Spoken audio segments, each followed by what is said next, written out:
Good evening मित्रांनो. आज आहे 26 जून 2025, गुरुवार आहे. निफ्टीचा एक्सपायरी दिवस होता. निफ्टी आज दिवसभर वरवरच गेला, तो खाली आलाच नाही आहे. त्याच्यामुळे आनंदाचीच गोष्ट आहे. काल काल काल काल काल नाही, परवा मला एक FMCGचा शेअर लोएस्ट भावात मिळाला. म्हणजे इयरली लोपासनं तो फक्त 5.34% वर होता. एवढ्या स्वस्तात मिळाला आणि मोठा चांगला शेअर मिळाला. अर्थात तो पोझिशनल आहे. आणि आज म्हणजे मी रोज साधारणतः एक 10, 15, 20 शेअर तर कमीत कमी स्टडी करत असतो फंडामेंटल्ससाठी.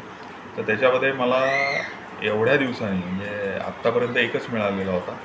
आज दुसरा मल्टीबॅगर, होप्सो मल्टीबॅगर मिळालेला आहे. बाकी तसे मल्टीबॅगरला मी लावून ठेवलेत, एक 10-12 आहेत. पण ते होतील याची गॅरंटी काहीच नाही, कारण त्याच्यात काही काही गोष्टी लॅकिंग आहेत. पण आज जो मिळालेला आहे तो मात्र होप्सो मल्टीबॅगर आहे. आणि हे साधारणतः 6 महिन्यात, 8 महिन्यात, वर्षभरात लक्षात येईल की खरंच मल्टीबॅगर आहे नाही, किंवा बाकीचे जे लावलेले आहेत ते कळतील खरंच मल्टीबॅगर आहेत का नाही. असं आहे. सोनं चांदी परत वर जायला सुरुवात झालेली आहे. ही होणारच होती. आपले सगळे ॲनालिस्ट म्हणत होते खाली जाणार, खाली जाणार, खाली जाणार. खालचा भाव मी सांगितलेला होता, त्याच्या खाली तर जाणारच नाही. आणि सोनं आणि चांदी दोन्हीचाही सांगितलेला होता. तर त्या भावाला आली तर आपल्याला विकत घ्यायचं आहे. पण तसं काही नाही आहे. मार्केट हे युद्धावर तर अवलंबून आहेच आहे. थोडंसं युद्धाचं म्हणजे इराण आणि इस्रायल युद्ध थांबलं म्हणून थोडंसं खाली गेल्यासारखं वाटलं, पण ते असंख्य कारणांनी गेलेलं असेल.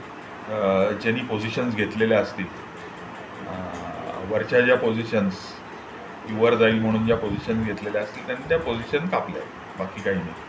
आणि त्याच्यामुळे ते थोडंसं खाली गेलं. पण मेन जे शिल्लक आहे, म्हणजे मेन जो इश्यू आहे की डॉलर ही करन्सी ही हळूहळू नामशेष होईल आणि त्याची जागा सोन्याने घेईल आणि कशांतर घेईल. पण सोनं त्याच्यामध्ये असेल हे नक्की. तर त्याच्यामुळे जागतिक बँका हे सोनं गोळा करत आहेत आणि हे वर जाणार आहे, हे अगदी डेफिनेट आहे. किती वर जाईल, कसं वर जाईल हे आपण काळवेळ आल्यावर ठरवू की बाबा हे आता वर गेलेलं आहे, आता विकायला हरकत नाही, हे आपल्याला त्यावेळेस लक्षात येईल. तर तसा काही मोठा इश्यू नाही तो. तर हे लक्षात ठेवा. Fundamentally strong shares, small cap शोधत राहा, कारण तिथं तुम्हाला स्टॉक्स हे खूप वर नेणार आहे. नाही, समजा तुम्ही 1 लाखाचा स्टॉक घेतला आणि तो 50 पट वाढला तर त्याचे 50 लाख तयार झाले, हे लक्षात घ्या. तसं 2 लाखाचं घेतलं तर 1 कोटी तयार झाले. म्हणजे हे मल्टीबॅगर म्हणता येते. उगीच आपलं 10% व्याज घेतलं, 15% व्याज घेतलं, हे खेळणं झालं. ठीक आहे, आपल्याला जे काही मल्टीबॅगर सापडले असतील किंवा तुम्ही मल्टीबॅगर्स असतील त्याच्यामध्ये ह्याचा प्रॉफिट आपल्याला टाकता येऊ शकतो, किंवा फिक्स डिपॉझिटला आपल्याला एक इन्कम म्हणून टाकता येऊ शकतं याच्यातला प्रॉफिट. तर पोझिशनल ट्रेड किंवा स्विंग ट्रेडमध्ये आपल्याला या प्रकारे आपण खेळू शकतो. जे आपण मागच्या वेळेस सांगितलेलं आहे की आता मार्केट फुटत जात नाही आहे, तर आपलं हे खेळलं तरी हरकत नाही. फक्त याच्यामध्ये इयरली लो जे आहेत असे शेअर्स 5% आसपास वगैरे असलेले शेअर्स घ्यायचे आणि 15%ला आलं की विकून टाकायचे. मार्केटची परिस्थिती बघायची, त्या शेअरची परिस्थिती बघायची आणि विकून टाकायचे. तर अशी ही सोपी गोष्ट आहे. बरं, फार नाही बोलत कारण मला नेट फारसं अवेलेबल नाही आहे. मी डहाणूकर कॉलनी पुण्यामध्ये आलेलो आहे आणि खूप मोठ्या प्रमाणावर नेट अवेलेबल नाही आहे, त्याच्यामुळे छोटाच व्हिडिओ ठेवतो. तर शोधत राहा मित्रांनो आणि फंडामेंटली स्ट्रॉंग शेअर्स शोधत राहा. आपण जानेवारी फेब्रुवारीच्या व्हिडिओजमध्ये कंप्लीट याची वर्णनं दिलेली आहेत. ते व्हिडिओज बघा. कुठले हे मला विचारू नका, स्वतः शोधा. कारण तेवढंही शोधायचं नसेल तर मला वाटतं शेअर मार्केट तुमच्यासारखं करता नाही आहे. तर हे अगदी सरळ सरळ झालं, कारण जो अभ्यास करत नाही तो शेअरमध्ये मार खातो, प्रचंड मार खातो. त्यामुळे तुम्हाला स्वतःला अभ्यास केल्याशिवाय गत्यंतर नाही.